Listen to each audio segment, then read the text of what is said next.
Barry Butters does. James Bond, the man with the golden gun.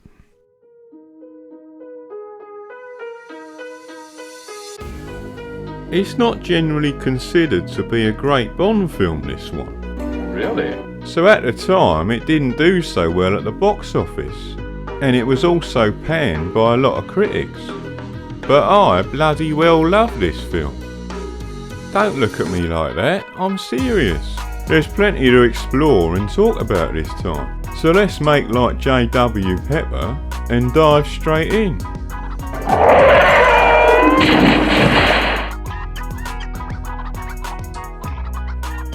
In general, The Man with a Golden Gun has got the same light-hearted tone as Live and Let Die. They even reuse some ideas from Live and Let Die, like the sex comedy element of a girl hiding in a closet. And a lot of the time, as with the previous film, Roger Moore is playing it for laughs. Mean to say there is no way to trace that bullet? No idea what it went through to get here. And J.W. Pepper is even more ridiculous in this film than he was in the last one.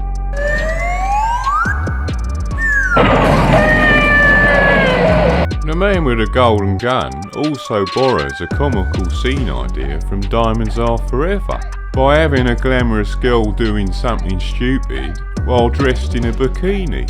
Nowadays, of course, the tables are turned, and it's men who look stupid in films and TV shows.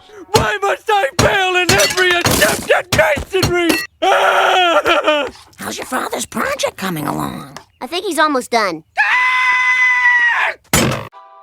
But despite ramping up the comedy this time, even more than the previous film, there are moments of genuine drama and human connection. The thing is, there's this serious scene in the film between Bond and Mary Goodnight, where Bond talks about the precarious life of being a spy and the fact that death is around every corner, and you never know where you're going to be in a year's time. It's just a question of where the work takes you. A toast. Per ora e per il momento che verrà. To this moment and the moment yet to come.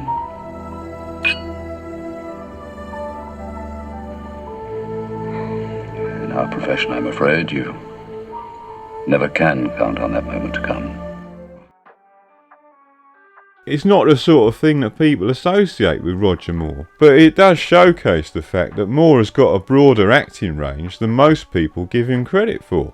Now, by and large, Moore plays the role in a very similar way to the previous film, but there is one important difference. In the Live and Let Die review, I said how Moore was actually kinder and gentler than Connery's Bond, but all of that goes out the window with this film, where Roger Moore suddenly becomes much more of a bastard. And I have to say, I do prefer it when Bond is more of a bastard, so this film's right up my street. It's not that I necessarily like bastards in general, but it's just that this fits more with my understanding of the character as an anti-hero.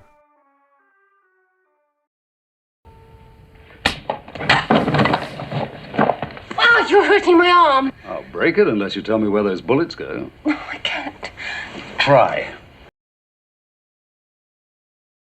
I'll tell you what, Sonny, I'll give you 20,000 baht if you can make this heat go any faster. 20,000 baht! I'm afraid I have to owe you. Bloody tourist!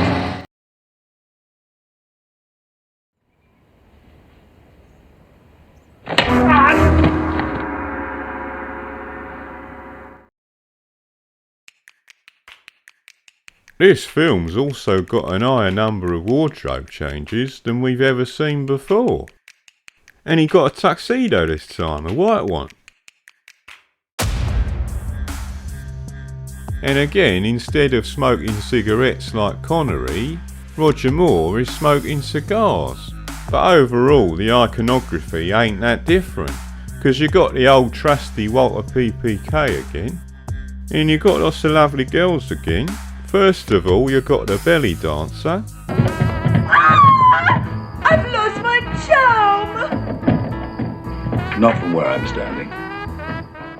Then you got Maud Adams as Andrea Anders, who's Scaramanga's mistress. Name your price, anything, I'll pay it. You can have me too if you like. Not unattractive. Yeah, you're not bad. And then you got Bond's assistant, Mary Goodnight. I approve. You do? Oh, not the wine. Your trunk. Then you got these two cheeky girls. I hope you don't mind giving my nieces a lift. Good evening.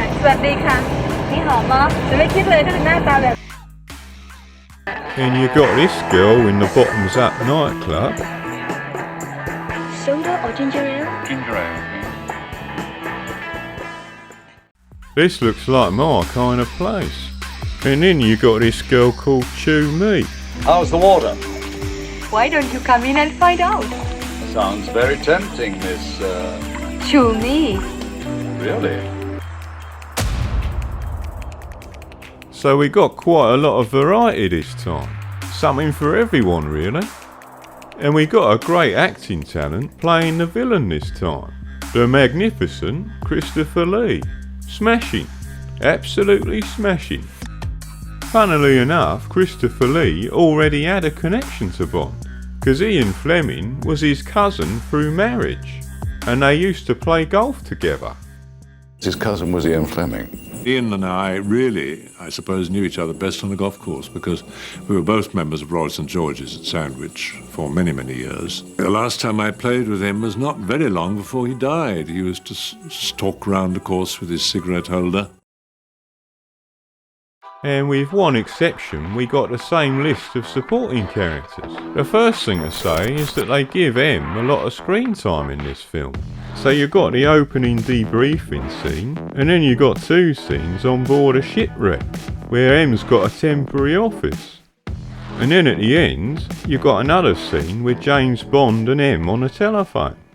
Good night. Good night. Good night, sir. Then you got a nice little scene with Moneypenny. Moneypenny, you are better than a computer. In all sorts of ways.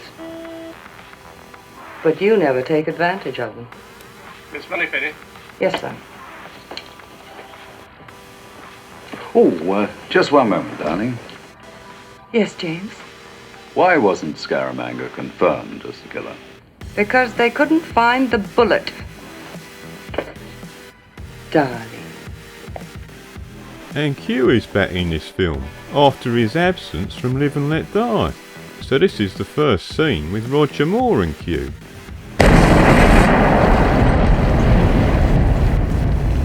Well, what the hell is Lazar? Not what? Who?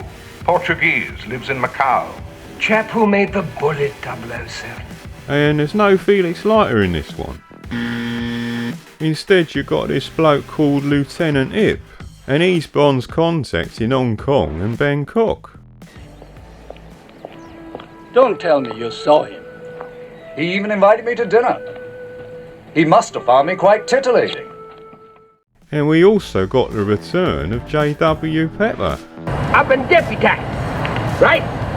Right. Sheriff Pep. A secret agent.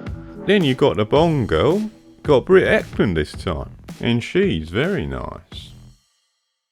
Sorry, that was a bit creepy. I always wanted to take a slow boat from China. My name's Bond. James Bond.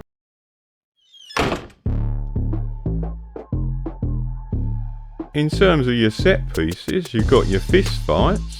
This one makes a very creative use of Bond's environment.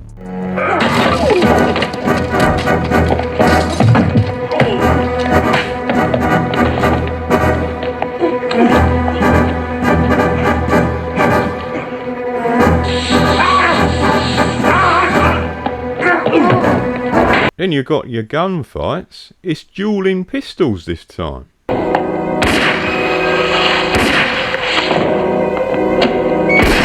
And following Live and Let Die, there's another boat chase.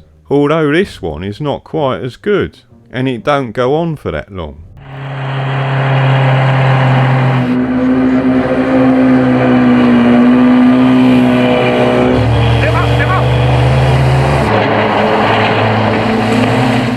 Then you got your car chases.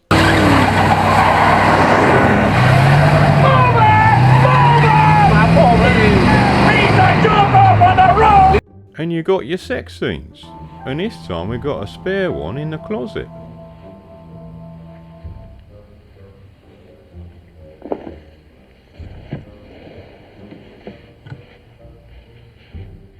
Then you got lots of lovely explosions again.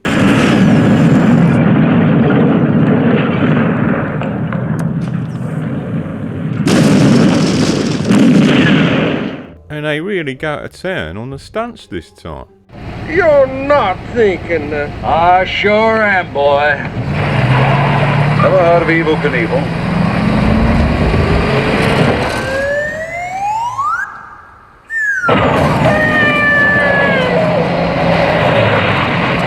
By the way, did you hear the slide whistle? I think this sound effect epitomises the Moore era of Bond.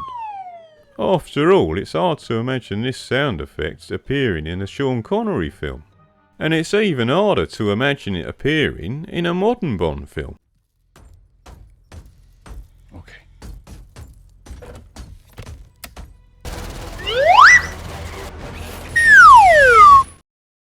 The computer knowledge and automotive technology behind the stunt is Calspan Corporation, formerly Cornell Aeronautical Laboratory.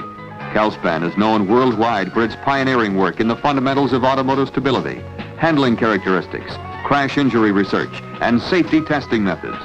Putting the two forces together resulted in this computer-simulated animation that proved that such a stunt was theoretically possible. In 20 seconds, the Fortran computers solved the mathematical equations that would have taken over a year to produce via conventional calculator methods. But as the astronauts proved, even the best computer simulation is no substitution for the real thing.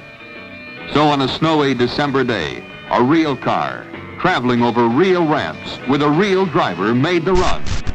The Astro Spyro, an event exclusively licensed to JM Productions by Calspan Corporation. We can't afford to be second best. Can you?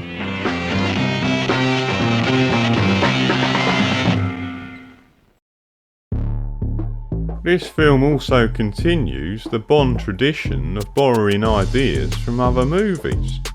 So whereas the previous film delved into blaxploitation, this film borrows heavily from kung fu movies, which were very popular at the time. You've even got an Hall of Mirrors or a funhouse scene, which is a direct influence from the Bruce Lee film Enter the Dragon, which came out 1 year earlier. Well, I'll spell it. It was, we started off in a place called Phuket. Phuket. It was, it looks a paradise on the screen, but it was terribly hot. The entire unit came down with boils because you could never take a shower. It was very uncomfortable and it looked romantic. The film kicks off with a pre-credit sequence that introduces the character of Scaramanga. But then after the credits we go to London, into M's office, and M tells Bond that an it has been taken out on his life, and he shows him this golden bullet with his name on it. M also takes Bond off his current mission, and after a slight nod and wink he sort of gives him permission to unofficially go after Scaramanga, which first of all leads him to Beirut and this belly dancer. And in her belly she's got a golden bullet from Scaramanga too. And this bullet is what killed one of James Bond's colleagues. Bond then traces this bullet to a gunmaker in Macau, and he forces this bloke to tell him how he ships the bullets. Basically this arms dealer passes on the bullets to Scaramanga's mistress during a card game. After watching this exchange take place, Bond follows Andrea Anders, and then he confronts her and forces her to tell him more about Scaramanga, Andrea Anders then tells Bond to go to the Bottoms Up Club. But when Bond follows up on this lead, Scaramanga kills this bloke called Gibson. And this is the bloke that's developing the solar technology. And after the assassination, Scaramanga's assistant, called Knick-Knack, steals this solar device. But because Bond had pulled out his gun outside the nightclub, he's also arrested at this point by someone who appears to be a local police lieutenant. But instead of taking him to a police station, Lieutenant Ip takes Bond to a shipwreck. And this is the temporary office of MI6. Another thing that I really like about this film is the great set design. And I'm thinking particularly of this scene with a capsized boat, where MI6 has constructed a temporary office.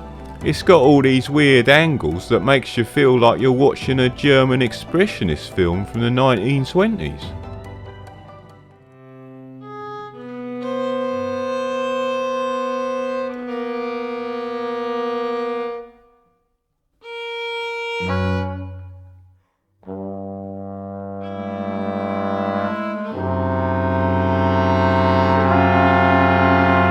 But it's visually very impressive, I'd say. So at this point, Bond meets up with M and Q, and M also reveals that Ip is on their side, and they're going to work together to retrieve the Solex. In fact, the plot of this film has aged very well, because it's all about an energy crisis. And this plot element is a complete invention of the screenplay. It's not in the novel at all. If he developed a solar cell that efficient, he solved the energy crisis. Yes, so you've told me. Coal and oil will soon be depleted. Uranium's too dangerous. Geothermal and tidal control too expensive. I know all that. At this point in the story, Bond travels to Thailand to meet I Fact. And he's a Thai businessman who Bond suspects of having arranged Gibson's murder. In order to get into the meeting, Bond impersonates Scaramanga by having Q make him a fake third nipple. And after their initial meeting, Bond is invited to dinner. But the thing is, it don't go according to plan, because Scaramanga is already with Fact, and he knows that Bond is onto him. So when Bond goes back for his dinner appointment, he's ambushed and knocked out.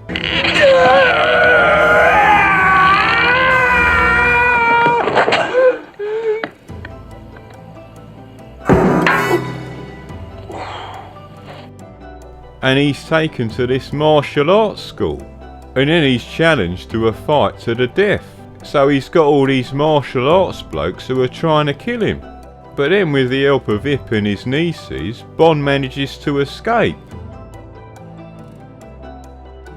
And he drives away on this boat. After that, Bond meets up with his assistant, Mary Goodnight. Meanwhile, there's a twist at this point, when Scaramanga kills I Fact, and he assumes control of his empire.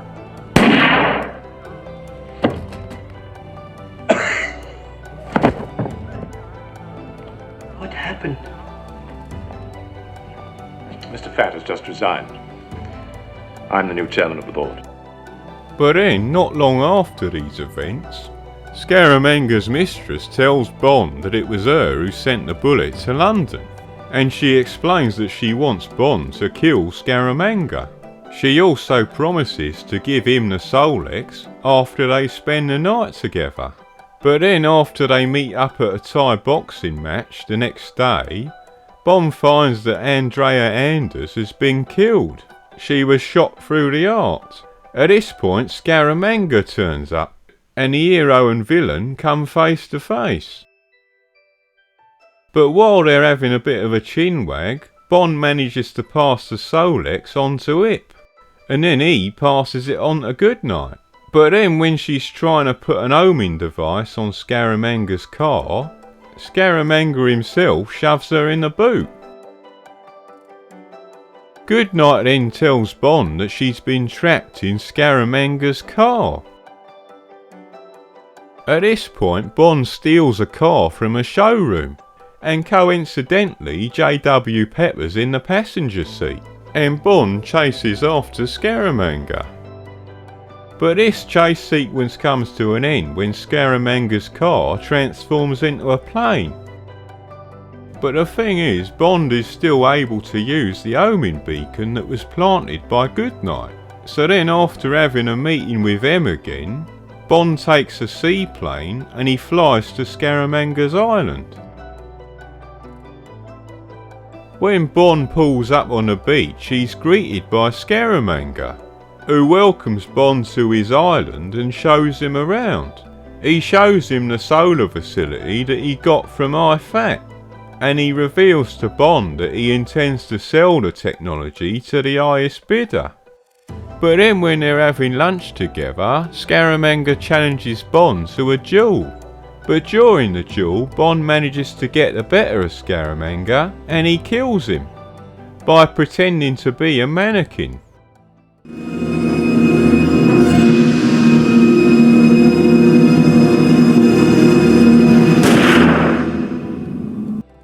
Meanwhile, Goodnight kills Scaramanga's security guard, and he falls into a vat of liquid helium, which causes the temperature of the plant to spin out of control.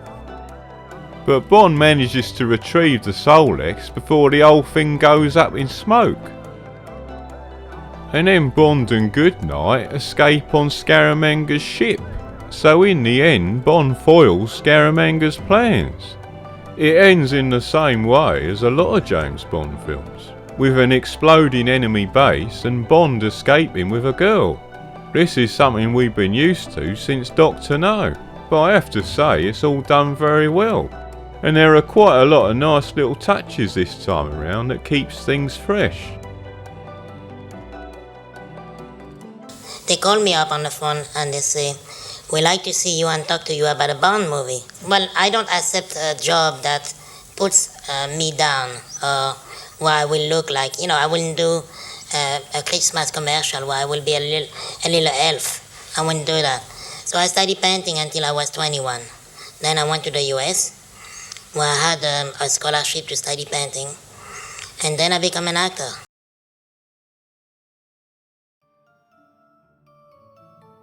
I have to say that the Bond girl is a pretty strong element of this film too.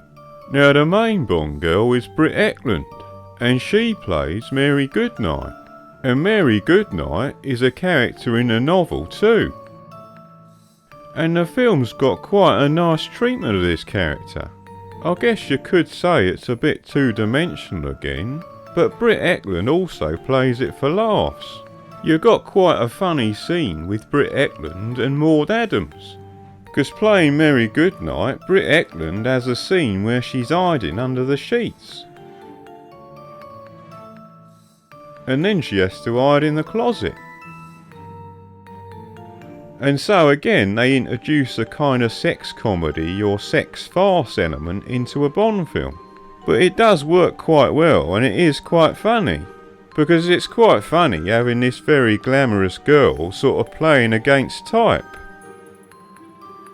And on top of that you've also got Maud Adams playing Andrea Anders. And this is a character that ain't in the novel. But she's actually very similar to the character of Domino in Thunderball. Because she's a woman who's trapped in an abusive relationship. And she sees Bond as a way out of that relationship. She's not quite as charming and likeable and sweet as Domino, but she's pretty decent from a character perspective. And you got a nice little twist in the film where you actually find out that the bullet that was sent to M is from her rather than Scaramanga.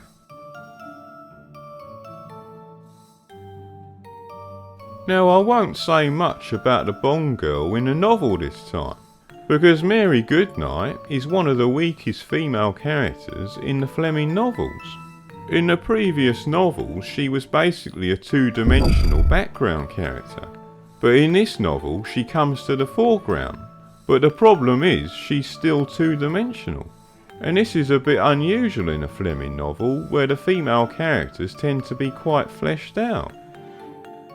So the thing is, the novel is set in Jamaica, unlike the film. And Bond soon finds out in the novel that Mary Goodnight is also in Jamaica, and he's pleased to have her on his mission as an ally.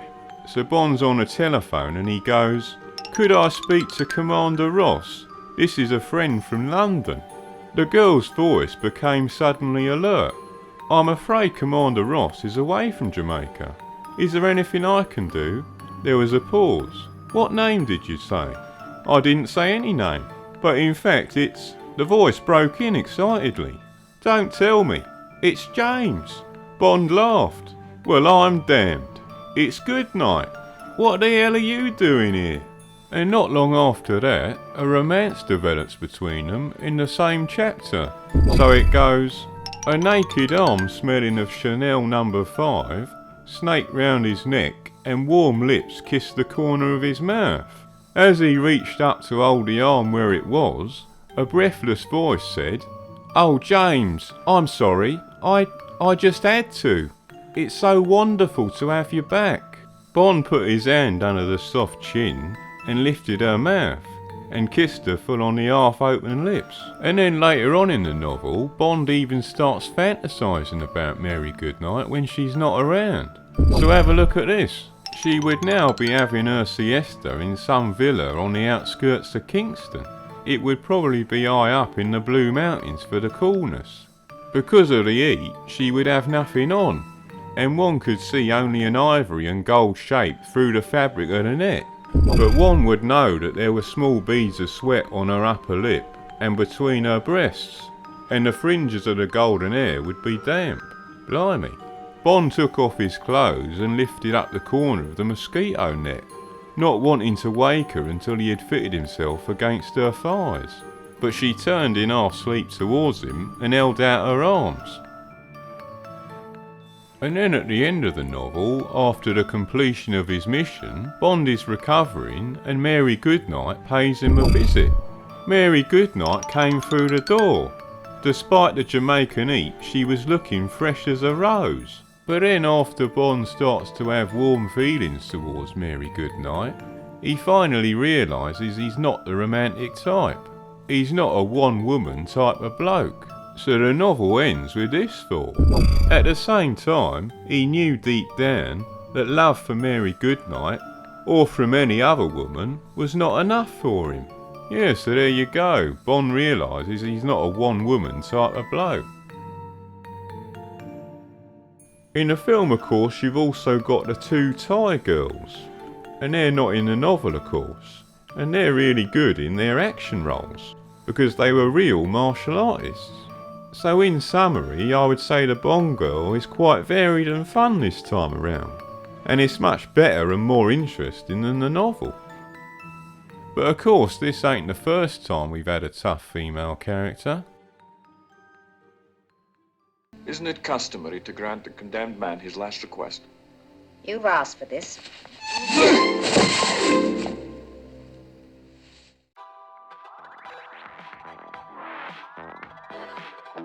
I guess I should start by saying that there's something quite strange and unique about the adaptation this time around.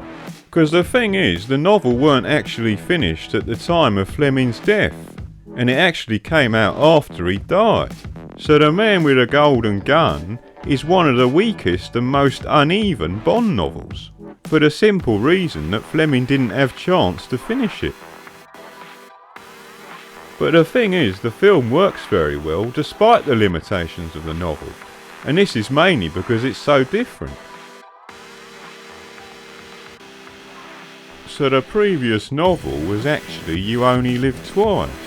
So chapter 1 begins with James Bond contacting MI6 a year after he's been presumed dead. The girl at the switchboard at the Ministry of Defence flicked the switch to hold and said to her neighbour, "It's another nut who says he's James Bond, even knows his code number, says he wants to speak to M personally." And then when Bond does get to see M in person, he explained what happened to him in the past year, and he expresses a shocking change of heart in relation to the Cold War and Russia.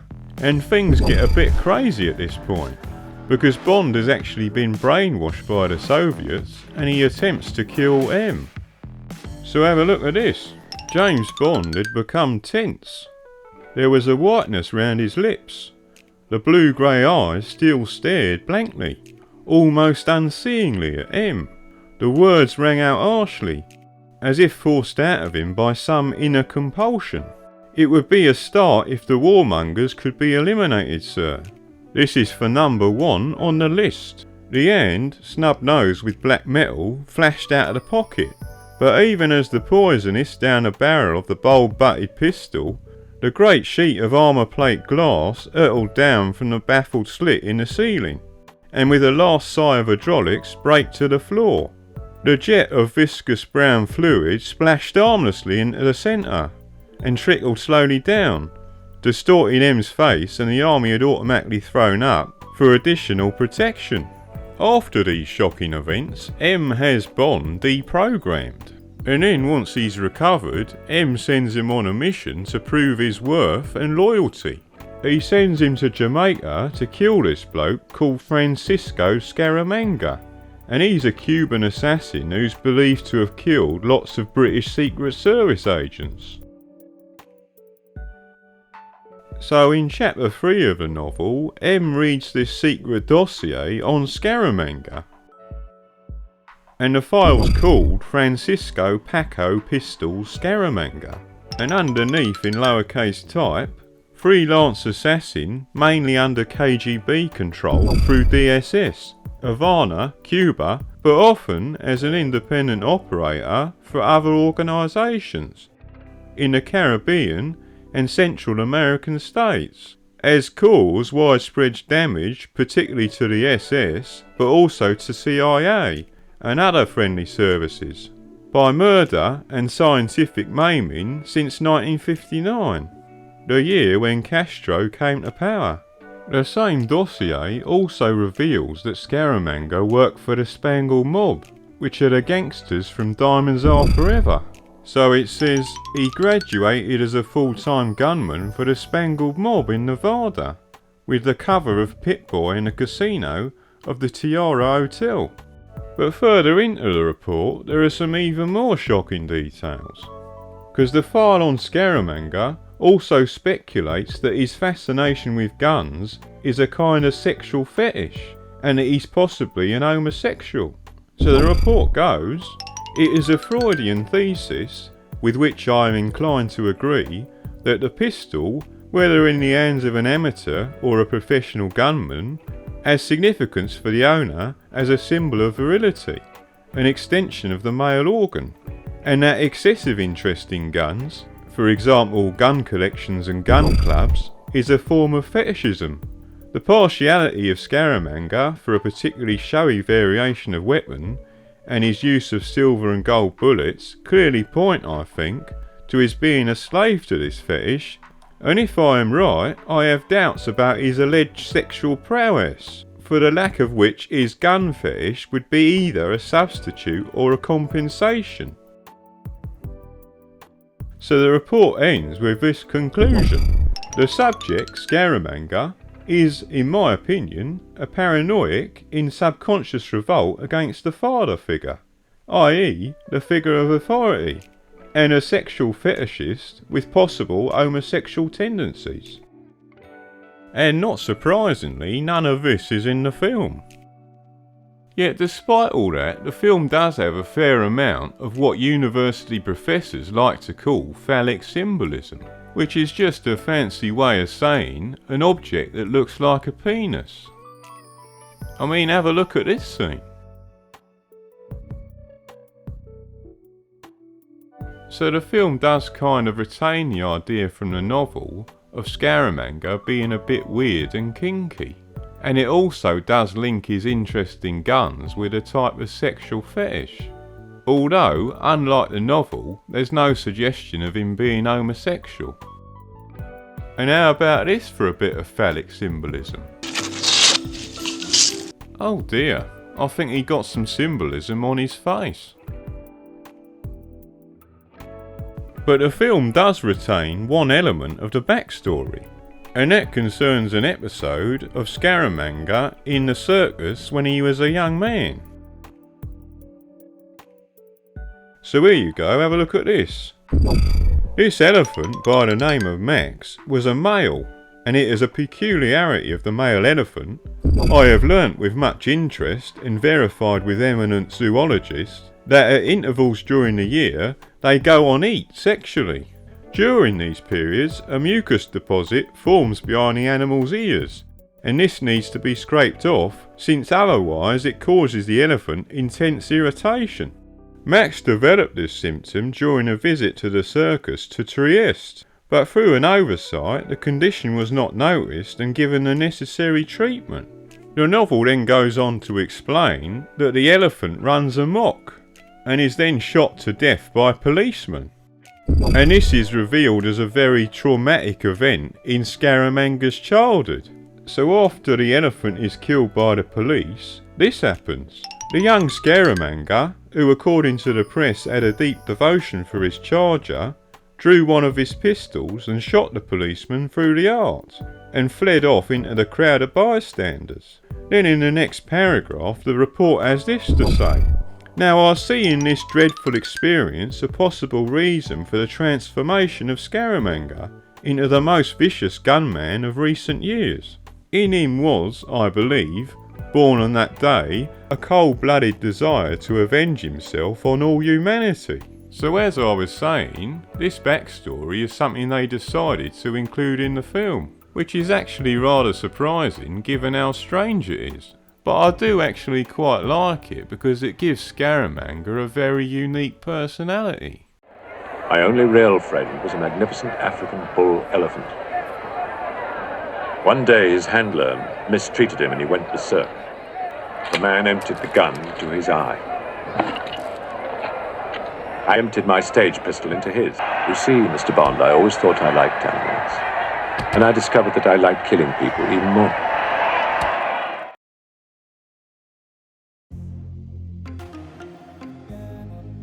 I think The Man with a Golden Gun deserves a lot of credit for how it handled the source material, because it takes a weak and basically unfinished novel and turns it into a great screenplay. It massively improves the story by first of all introducing the idea of an it being taken out on James Bond, and then it invents a completely new plot line about the invention of a new form of energy to solve the world's energy crisis. This was not only a completely new idea in the Bond franchise, but it's also an idea that's aged very well. And like the previous film, it's still quite a small scale story when compared to the rest of the franchise. But as I said in the last review, I'm quite a fan of these smaller plots that don't involve the usual story of Bond saving the world from nuclear Armageddon. Yeah, so The Man with a Golden Gun also basically continues with the tone of the previous film.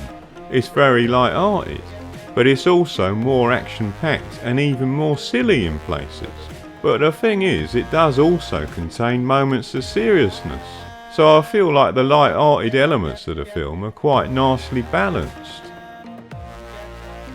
And while it's not the best we've seen in this regard, I'd say the Bond girl is pretty good this time as well. Because you got Britt Eklund playing a comedic role, and she does this very well. But then you've also got a more serious theme with Maud Adams, as the woman who's trapped in an abusive relationship. But then on top of those two things, you've also got a really cool martial arts scene. So this film's got everything really. It's a solid adaptation that's filled with fun and adventure. And in my book, that's exactly what you want from a James Bond film.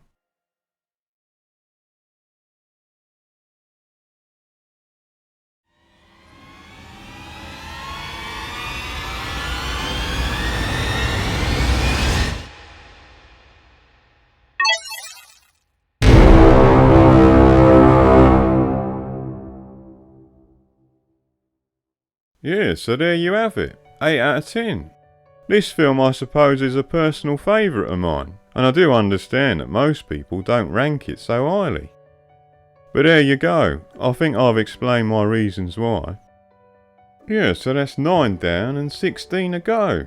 And this is Barry Butters signing out, and enjoy the rest of your day. Yeah, and if you need me in the meantime, I'll be at the Bottoms Up Club.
That fiddle, boy.